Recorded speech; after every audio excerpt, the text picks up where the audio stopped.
Hi, everyone, and welcome to Ask an Oiler. My name is Jen Sharp, and as far as we know, your name is Ryan Jones.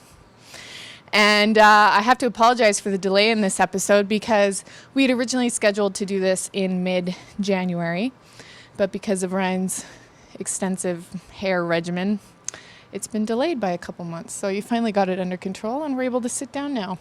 Yeah, it's a lot of rinse, repeat, and so I get tied up a lot. Sorry. I understand. Yep. All right, let's get started. We have 12 questions here.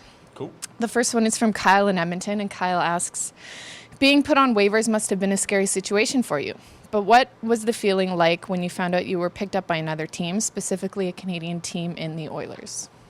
Yeah, I wasn't quite sure what to expect when being put on waivers. It's one of those things that when you experience it for the first time, the shock usually lasts the full 24 hours that you're on. And by the time I got picked up, I was just relieved to have another NHL team interested in me, and to find out it was a Canadian team and the Oilers especially was exciting. It's just a great opportunity, and I love being here. Do you have a clue before you're going to go on waivers, or was it sort of complete shock? Well, it was a shock, but at the same time, I knew that they had to make some room for players that were coming in and moves that they were going to make, and it was weird because we had played Edmonton the day before I went on waivers, or no, the day I was on waivers, and I saw Kelly Buchberger in the in the hallway, and I didn't know who he was. Well, obviously I knew who he was, but I didn't know him personally, and he just looked at me. He was like, "How you doing, kid?" I was like, "What?" So after I put two and two together, I was like, "Oh, they must have known." So that was kind of cool. Our second question is from Ken in Lethbridge, and Ken asks, without giving away all your secrets, what would be your go-to move if you were selected to take part in a shootout? Probably close my eyes and shoot. I don't think it's any secret that I don't excel at the breakaways. I love the 5-hole, hockey wise. So any move where you get to beat the goalie 5-hole is a favorite for me. But score anyway. I don't know. Maybe if I hit the goalie and push the puck in the net, that'd be better. So you don't have any secrets? No, I have no secrets, and don't follow anything that I do on a breakaway, kids, ever. That's some good advice. Our third question is from Shaz in Edmonton. What's your favorite memory of your NHL career? Well, I would say my first game, but I spent most of it on the bench. I kind of, my first few shifts, I was like a deer in headlights. So Coach Trotz, it was in St. Louis. So Coach Trotz gave me the opportunity to experience it from the bench, which was fun nonetheless. So in my second game, I was fortunate enough to score, and that's probably the best memory that I have so far. Was just, at that moment, that was something that nobody can ever take away, the fact that you scored in an NHL game, and it's pretty cool. Our fourth question is from Sean in Windsor. Hi, Ryan. My name is Sean, and I'm a really big fan of yours. I know you and the team are always busy with practice and training and stuff, but is there ever a time when you get together with a few of the guys and play video games? If yes, what would be your favorite video game? I think I know what the answer is. Yeah, all the people on Twitter know that I'm a big Call of Duty guy, and there is, believe it or not, a fair amount of guys that play, and some aren't so good. Colin Fraser is not very good. Magnus Pajärvi is very good, and Theo Peckham actually at the old Call of Duty might have been the best player on the team, but now he sticks to NHL, and I'm not a sports video game guy, and everybody on close to real life. Everybody on Twitter's like, "Oh, I'll play in hockey," and I just don't want to get embarrassed, like that's my job. I don't want to go on video games and have some 8-year-old kid thump me 7-0. So I don't play any hockey. It's just straight Call of Duty. And then I got the Kinects, the Xbox Kinects. And I rock a little dance on there once in a while. It's embarrassing because they take photos of you and they show you the photos of you after. And to see what you actually look like while you're doing it is hideous. Are you going to twit pick any of those in the near future? I actually should. I never thought about that, but we'll see what we can do. All right. Our next question is from Teddy Peckman. Oh, what's up, Teddy? What is your favorite food or candy to indulge in when you get the chance? Oh man, that's a tough one. You know, I was at school in Ohio forever, so I missed out on all the ketchup chips that you don't get down there. Is it what else is down there that just the Canadian candy, the Smarties, you don't get Smarties down there. Those little like sugar rockets that we have, Yeah, I heard that. pop rockets or whatever those dang things are, and they're terrible. The worst Halloween candy ever, by the way. Just stuff like I that. have to But disagree on that one. I think that's the best candy. what? Yeah. Rockets are delicious. Not the ones that pop in your mouth. Oh, American American Yeah, Smarties. American Smarties. But Canadian Rockets are good. Yes. Okay. I'm glad we agree. Well, raisins might be the worst Halloween. Don't give raisins. I'm going to jump ahead here because you mentioned going to university. Did you get a degree during your time at Miami, and what was it for? Asks Casey in Edmonton. I got a major in sports studies / kinesiology, and then a minor in business management. It was just one of those things where I figured, you know, if you're going to go, you might as well graduate, and had an opportunity to leave a couple years before and stuck with it, and proud to say that I do have a degree, and it hangs up in the house, and it's one of my little prides of the house. So, I mean, obviously you would say that education's an important thing to have, especially when you're, you know, following a career like sports where you never know what's going to happen. It's sports are funny because at any moment it can be taken away from you, and it's just amazing how, you know, you can be on the top of the world at one moment, and then the next minute you just don't know what you're going to do. And I wanted something to fall back on just in case, you know, hockey didn't pan out for me, or I was to get injured. And, you know, getting degree is just, you know, the start of it. Do you think you would apply your degrees to your job after hockey?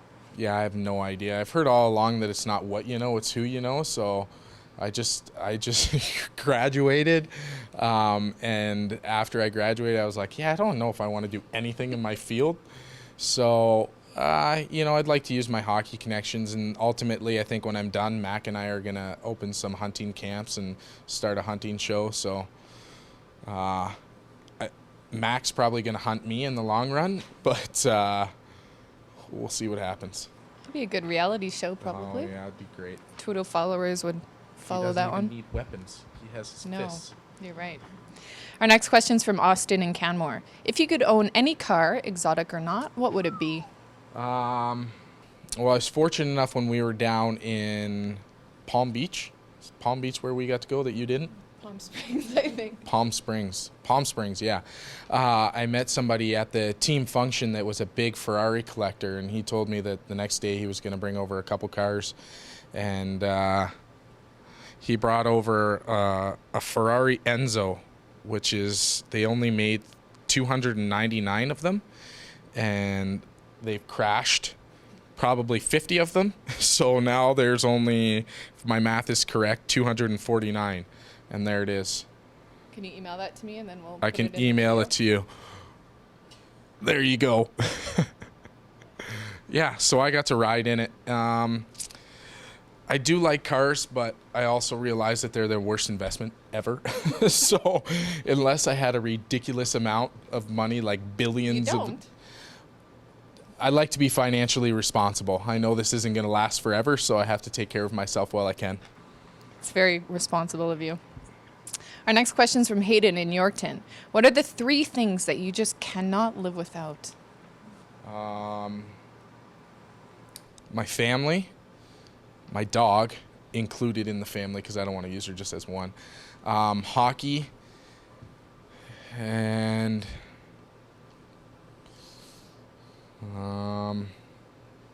you guys. No, I'm just kidding. I could live without you guys. I don't even know what else I couldn't live without. I'd like to think I could live without anything other than my family and friends. Hockey's definitely big, and then ketchup chips. Yeah. Good answer. We just did the Family Feud. What's that? Good answer. Good answer. When there's a terrible answer, they all say good answer anyways. Like, nice try, pat on Yeah. the back. Our next question's from Chris in Edmonton. You're throwing me off. Hey, Ryan, being Canadian, what's your typical Tim Hortons order? Oh, man. Large French vanilla. Oh. What was that for? That's a lot of sugar. Yeah, it is. I get wired. I guess you burn it off. Yeah. Large French vanilla, and then I'm a big fan of the honey cruller. That's a wonderful, wonderful donut. Our next question's from Benny in Elk Point. Who on the team would have the best chance at winning Dancing with the Stars? Jason Strudwick. He's tall, lanky, and he can shake his hips like no hockey player I've ever seen. And he only shows it in there and at some team functions, but he also has the personality to be on there. He's kind of a good guy, and he's funny. And when he lets loose, you get to see a side of him that, the fans might not get to see, but he'd be extremely entertaining. Do you think there's anyone else that would even be willing to compete in Dancing with the Stars? Oh, I'm sure Pex would, just because he loves being on TV, but he's got 2 left feet. He would not make it very far. He would have to be with somebody really, really fantastic. Just push him off to the side, dance by themselves, and then he would go on to the next round just based on association. All right. Our next question is from Jen in St. Albert. If you could travel to any city or country that you haven't been to, which one would you choose? Any city or country. I saw Monaco on the last James Bond. I think it was James Bond. And it looked like somewhere where I'd want to visit. But Hawaii is a place that I've always wanted to go, not necessarily one city. Just kind of experience the whole thing. Pearl Harbor is on my bucket list, so I have to go there. And other than that, anywhere that's warm and friendly. Have you been to some cool places other than NHL cities? I haven't been outside North America. My mom lives in Vancouver, so I go there every summer. We go on a fishing trip, but other than that, no, I'm not very cultured. Well, you'll have time to Yeah, fix hopefully that. I'll have some time. Our last question is a topic that many people asked, the flow. The flow. We received probably 300 questions based on Ryan Jones's hair, and I narrowed it down to this one, which is from Anonymous. Your hair... So it's from you. Yeah. Your hair is beautiful. Any hair care tips for your lady fans? I got nothing. I shampoo with whatever's in the dispenser in the locker room. I dry with a towel. Condition? Yes, lots of conditioner. Because if I don't, it feels like hay. It's so dry and gross. It's just naturally beautiful. So I don't know if you weren't blessed with great flow. I apologize, and I'm sorry for making you envious, but that's all I got. You don't put any curl product in there? Nope. I get it from your mama.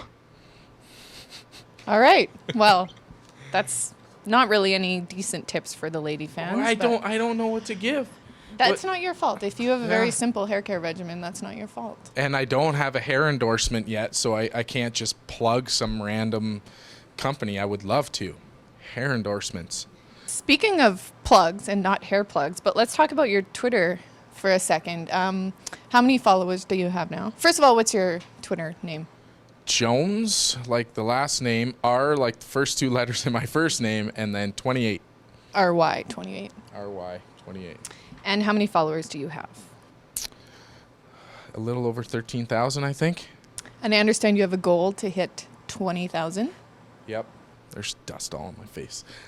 Yep. When I hit 20,000, I'm going to donate to a local charity. We haven't decided what it is yet, but I figured we'd just kind of go through a list. I know there's so many charities that would be awesome and be great to donate to every single one, but we'll have to narrow it down to one. And I was thinking with the help of you guys, we can narrow it down to 5, throw it on there, see what the city thinks, and donate there. I know there's been a lot of a lot of charities already come across through the Twitter feed, and I write them down. And when the time comes, we'll see what we can do. So your first goal is to hit 20,000 followers. 20,000. And then if I hit it, then I'll throw another one up there. All right. And we'll good just to know. keep going. And Lance Armstrong needs to retweet me, or else I'm going to find him. I've been all over that guy. He's just not as generous as I thought he was going to be. No. Yeah. Speaking of Twitterers, I saw Ryan Whitney try and contact Kim Kardashian yesterday. I wonder if that I panned saw out. that too. And I have to say that Twitter's the best Twitterer? Is that? Tweeter. I don't know. One of those. He whatever it is, he is the best that we have on the team because he's absolutely hilarious. And actually, he actually might be the best guy in the NHL. I know everybody loves B. Sinet, but he's just hilarious. He went after Kim Kardashian. Mm-hmm. Yeah. I believe Ryan Whitney's Twitter username is Ryan Whitney 6. Yep. And then Taylor Hall is also on there. Not as funny, but I mean, he was first overall pick, and he's a decent looking dude. So he's like Bieber. He's got the Bieber factor. All the young girls want to follow him, and he is Halsey, Hallsy 4, if that's correct. I think so. You can look him up anyways. He's the Edmonton Bieber. All right. Thanks, Ryan. Yeah, thank you. And stay tuned to EdmontonOilers.com to find out who our next guest on Ask an Oiler will be.